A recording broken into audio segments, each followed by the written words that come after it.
Hi guys, gandang umaga mga palangga. Ayan, tayo ay nagpalambot or nagpakulo ng native na obod na galing sa bundok. Dito syempre sa ating blower kalan para mabilis maluto or lumambot. Ayan, buksan natin. Ayan guys, tingnan natin kung malambot na. Oh, yan, malapit na. At atin ang gagataan. Ayun. Takpan pa natin mga palangga kaya hindi pa siya malambot talaga. Mamaya pa. At ayan guys, tayo ay nagkukudkud ng nyog. Yan, di ba? Ay, ayan ako ang nagkukudkud yan. So yun na guys, natapos na ako magkudkod. Tara na tayo na maggata. So yun guys, buksan na natin at malambot na yan. Malambot na po ang ating native na ubod na ating gagataan. So magata na tayo. So ayan na po ang ating nilapuahang ubod na native galing bundok. Ayan, atin ang gataan. So yun na guys ang ating sangkap para sa ating ginataang ubod na native na galing bundok. Mayroon po dyan mapait, mayroon hindi. So, napakuluan na po natin yan, napalambot na.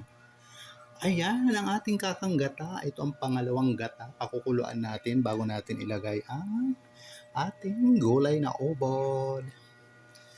Siyempre mayroon tayong sahog na masarap, yun lang. Dahil mayroon tayong masarap na paksiw, yun. Tara na, luto na tayo mga palangga. So yun na guys, pakuluan na natin ang ating pangalawang gata.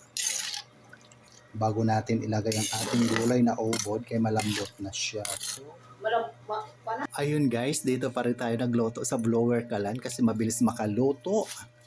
Yan. And aside sa mabilis makaluto, marami silang uling. Sako-sako ang kanilang uling, kaya gamitin natin. Ayan, pakuluan na po natin yung mga palangga. So yun na po. Kumukulo na, haluin natin para hindi mamuo at ilagay na natin ang ating gulay na ubod. Ganun po ang pagluto ng mga palangga para iwas panis kaagad sa niluluto natin. Kailangan lutong-luto ang gata. So yun na mga palangga, nailagay na natin ang ating gulay na ubod. Pinanghaluin. Yun.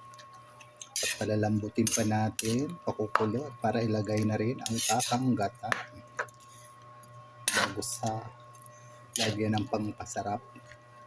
Yan. So yun na mga palangga, pulo na. Yan, konti na lang. Lagay na natin ating kakang gata. Ayan po, lagay na natin ating kakang gata. Yan. Yun. At ilagay na natin ang ating sahog na sardinas. So yun na mga palangga, pakuluin na lang natin para maluto ang ating gata. Yun, yummy na po yan guys. Ang sarap. Ang bango na. So yun guys, buksan na natin. Oh, ayan na po, luto na. Tara na, tayo na kumain. Mga palangga ng ating pananghalian. So ayan na guys, luto na, dito na, kain na tayo. Plus, mayroon tayong paksiw na deles. Yan, bye!